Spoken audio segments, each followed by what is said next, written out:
Recently, I was organizing a bunch of old files from my days of doing therapy, and I came across this little note I had made myself, and it said, "Why relationships get stale: skimming, skirting, and squashing." Well, I hadn't thought about that note and the ideas in it for years. It all kind of came flooding back to me, which is why I decided to make a video about it. And the main idea is basically this: relationships so often get stale because we stop tending to each other's emotions. And just like a flower in a garden, if you stop tending to it, you stop watering it and making sure it gets what it needs, it's going to wither and dry out. Hey everyone, my name is Nick Wignall. I'm a clinical psychologist and the founder of The Friendly Mind, a free weekly newsletter where I share practical, evidence-based advice for emotional health and well-being. In today's video, I'm going to walk through these 3 psychological causes of relationships getting stale: emotional skimming, emotional skirting, and emotional squashing. I'm going to explain what they are and what they look like, and offer some suggestions for how to overcome them so you can improve the quality of your relationship. Number 1, emotional skimming. Now, emotional skimming means only briefly or superficially acknowledging your partner's emotions. I like to think about this like, remember when you were a kid and you used to skip rocks across a lake or a river? If you're anything like me, the first 5 or 6 would just go plunk and like wouldn't skip at all. But every once in a while, you get the perfect round stone and it would just skip boop, boop, boop, boop, boop, boop, boop, boop, over the course of the water.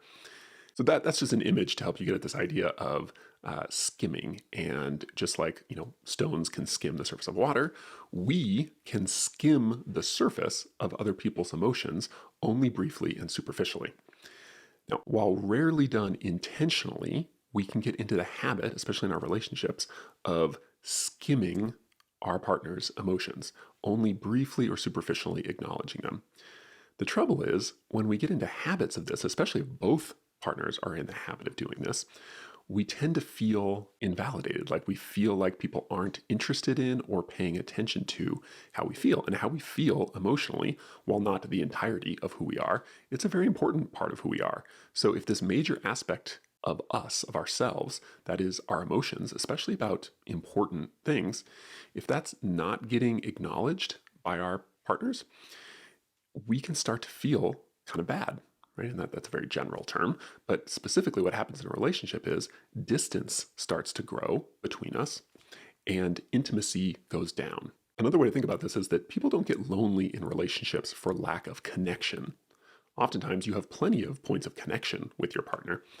They get lonely because the relationship loses emotional intimacy.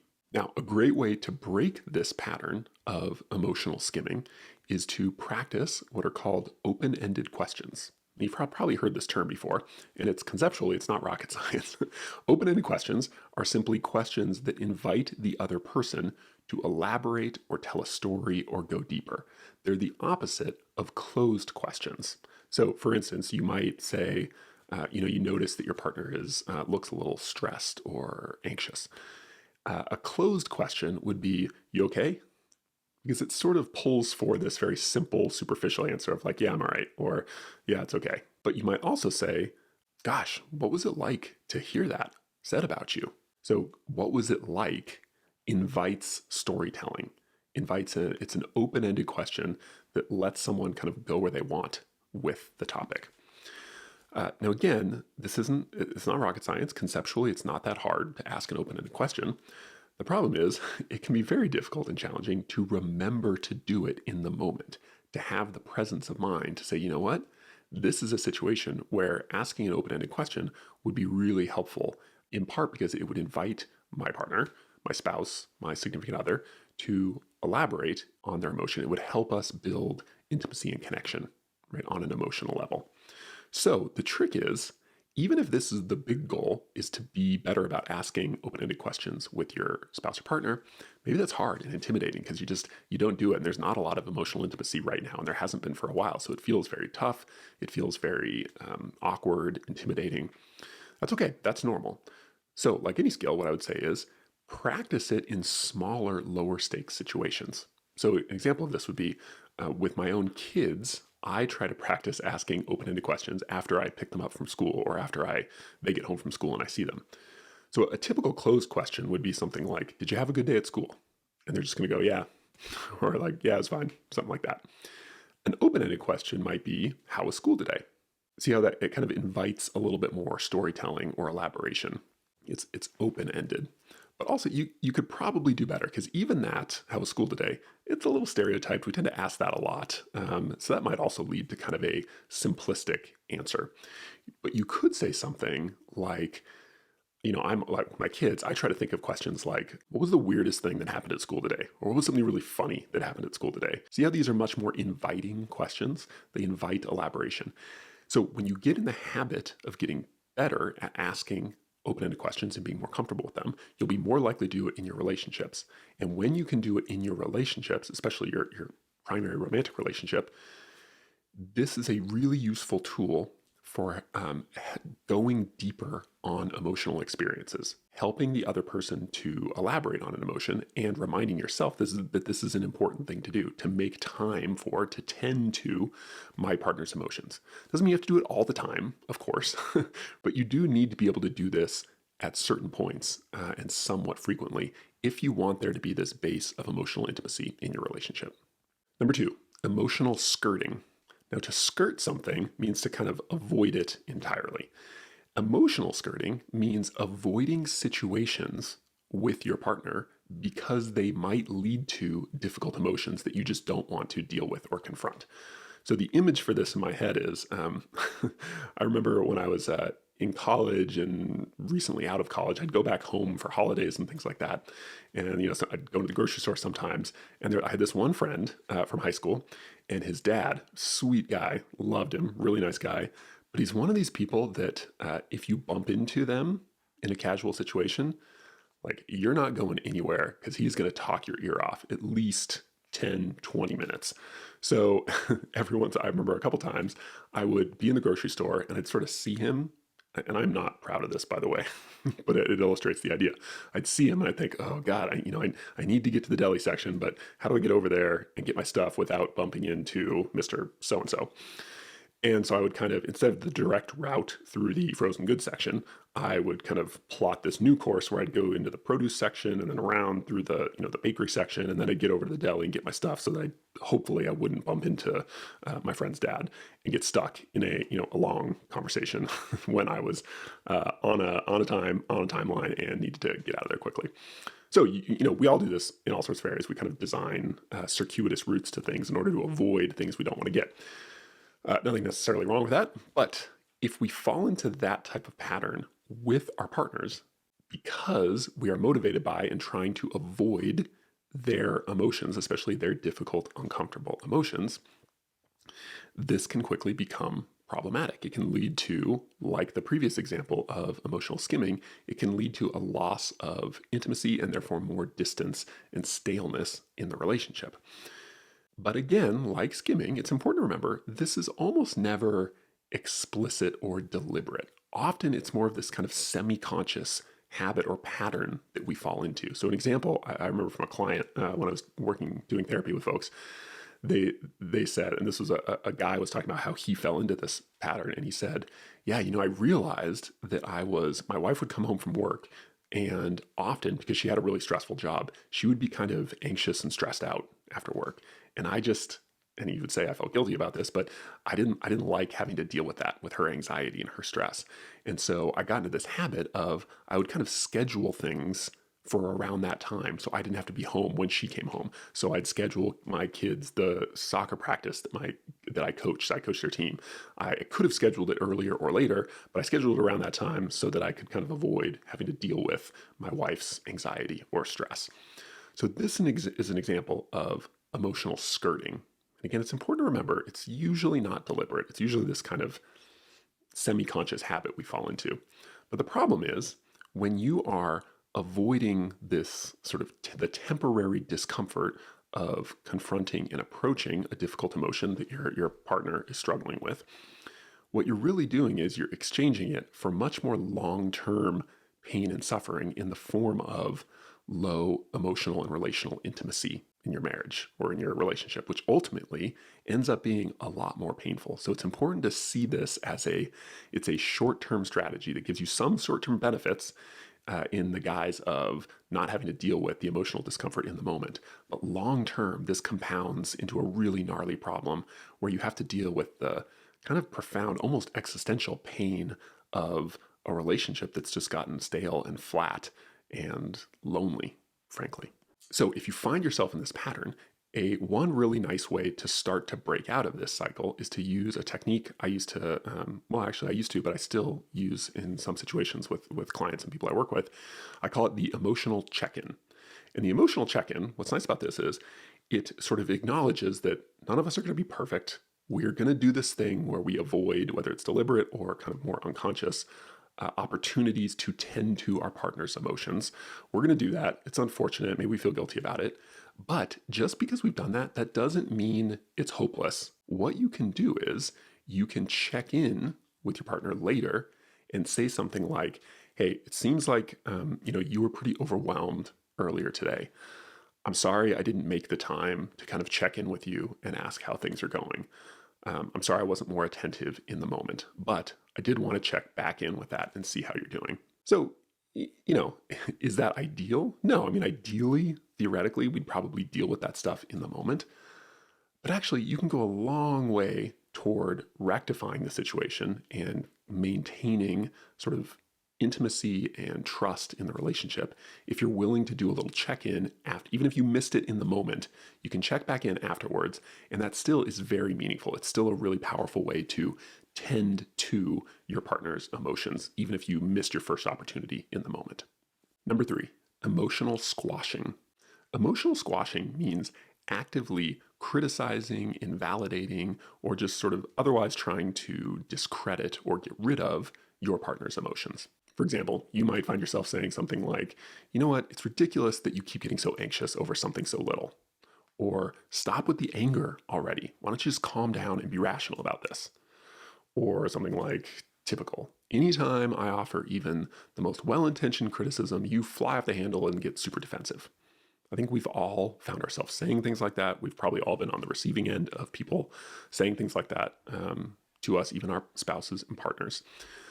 But again, key, I'm going to say this, I've said this in each of the first 2 points, but I'm going to say it again here. Usually this is not deliberate.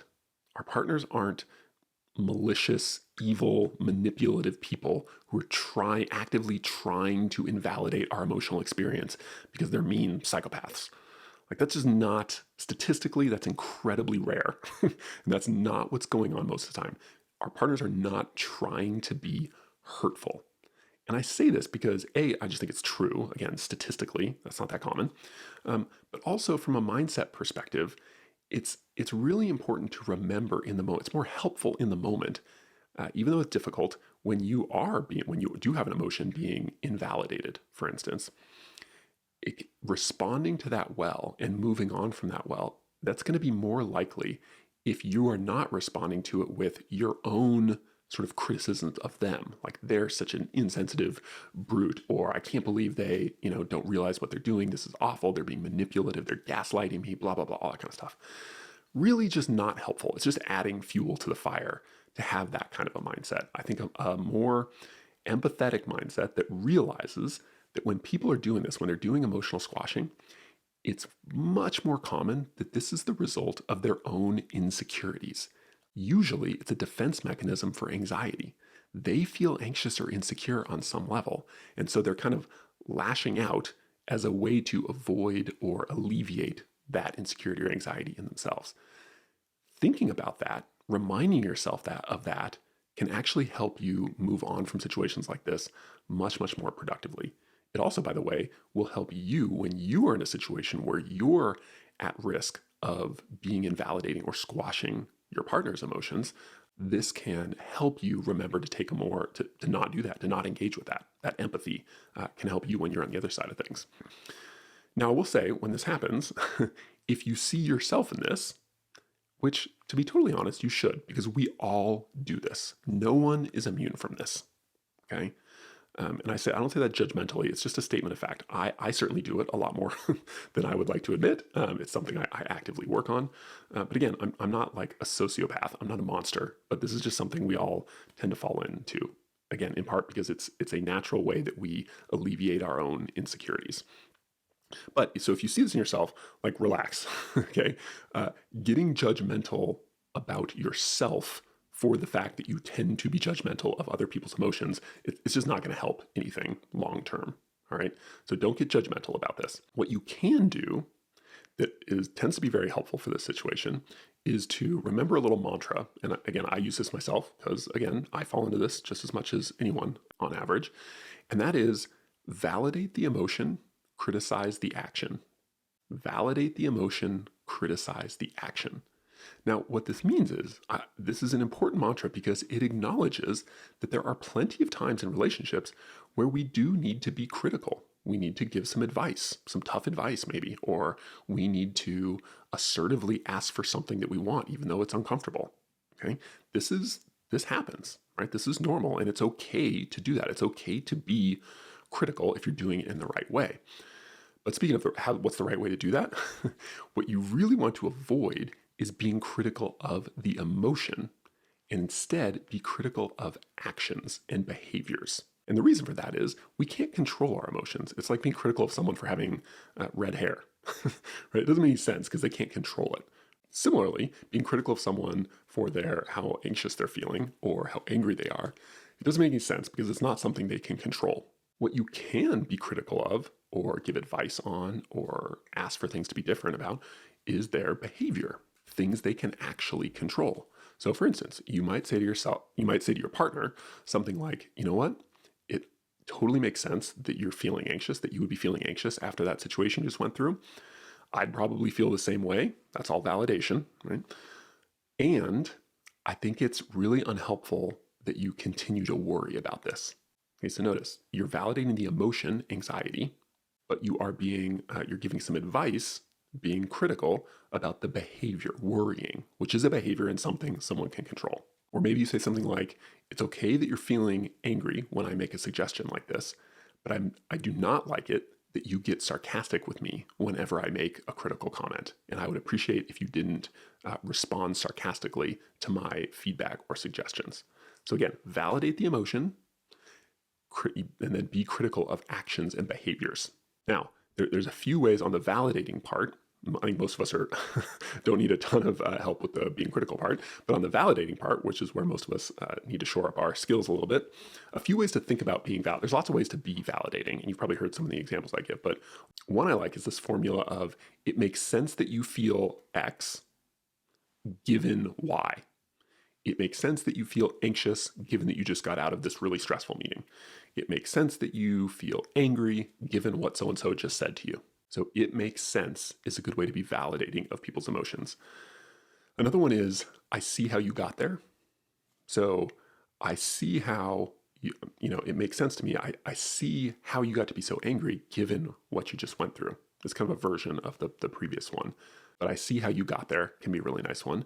And then I'd probably feel the same way too. Or other people, I'm sure other people, it's normal for other people to feel that way too. Often we feel invalidated with an emotion because we feel lonely in it, or someone's implying that we're strange or unusual for feeling this way. But reminding people that it's normal, however uncomfortable, to feel that way. Other people feel that way too, including yourself. That can be a really powerful way to be validating as well. So while there are lots of things that can lead to a relationship getting stale, there are these 3 psychological habits that I think a lot of us fall into, even unconsciously, that contribute to it, which is emotional skimming, emotional skirting, and emotional squashing. And hopefully that's been helpful in understanding what those are and how to start moving on from them. But before we wrap up, I want to get to, there are kind of 3 notes or caveats, not caveats, 3 elaborations that I want to share with you quickly before we end. The first is, now some of you might be listening to this, you might be saying to yourself something like, well, that's all and good. That's interesting to hear all these things. But you know what? It's like, I'm not the problem. It's my partner who needs to learn this stuff and be better at this stuff. Now, what I would say is, while that may largely be true, almost everybody has room for improvement on these things. Almost anyone can get better at tending to someone else's emotions, right? At asking open-ended questions, at being validating of emotions, critical of behavior, of the emotional check-in. These are all things we can all get a lot better at. The other thing I would say is, it's very hard to make someone be different. If you have a partner who tends to do some of these 3 things, skimming, skirting, or squashing, just telling them, hey, you need to stop squashing my emotions, odds of that being successful are fairly low. What I have found in my work with folks is that by far the most successful strategy for encouraging someone else to change in these respects is to model these behaviors yourself. If you get better at doing these, especially when it's difficult for you, what you're doing is not only are you're making it okay for your partner to do something similar for you, you're also kind of giving them a template. You're showing them how they could do it. And that is actually one of the most powerful ways, I think, to encourage this in someone else. In part because it doesn't provoke a lot of resistance. When you tell someone what to do, a lot of people naturally have that, well, no, I'm not going to, if you're like being dogmatic about it and giving me orders, like I'm going to resist and do the other thing. But when you're simply showing, that indirect approach to persuasion is often a lot more helpful. The second is this idea of how well or poorly we tend to our partner's emotions. It applies much more broadly than just our romantic relationships. It applies I've seen it very commonly apply in business relationships. So two people who run a business, for instance, that's a really important relationship and partnership. And if you are not tending to each other's emotions, that same kind of distance and low intimacy can result. And while it might look and feel a little bit different than it will in a romantic relationship, it can be just as problematic and unhealthy for the shared goal of running a business together. So I see that one a lot. It can show up in other kind of work settings. So it might be with your manager, a higher up, or if you are a manager or a leader, it might be with one of your direct reports. Again, the quality of your tending to or acknowledging and appreciating the emotional state of others is hugely important, even in a work context. Again, it might look a little different. How you do that, what's appropriate or not, is going to be on the margins a little bit different in a work context versus at home with your romantic partner. But the concept and the fact of the matter that tending to each other's emotions matters, that's universal. And then a third one I would just say is that's pretty obvious when you think about it, is other family members, right? So it might be your kids, it might be your parents, it might be your siblings, whatever. It's important, even though it's hard, to at least be thoughtful about how are we tending to or not the emotions of these people. Third, and most importantly, is that how you tend to your own emotions is going to impact your relationship with yourself and consequently your relationship with other people and your capacity to tend to their emotions well. So if you struggle with, any form of emotional health struggle, whether it's chronic anxiety, low self-esteem, depression, imposter syndrome, procrastination, any of this kind of stuff, it's very likely that one of the root causes of that struggle is that on some level, you have an unhealthy or a non-optimal relationship with yourself and specifically with your own emotions. How you manage and deal with and communicate with and interact with your emotions, something might not be going well. And very often, the result of that are these struggles we think about. Again, self-esteem issues, procrastination, low self-confidence, anxiety, all that kind of stuff. So it's really worth asking the question and taking some time to reflect on, to what extent do I skim, skirt, or squash my own emotions in addition to those of other people? Thanks for watching. If you enjoyed this video, you can learn more about my approach to other topics in emotional health by joining my free weekly newsletter, The Friendly Mind. The best part is all of my videos and articles are based on questions that readers of my newsletter submit. So as a member of the newsletter, you can write in your own question and anonymously, of course, I will do my best to answer it in the form of a video or article. So thanks again for watching. And if you would like to join the newsletter, there's a link below in the description and I would love to have you aboard.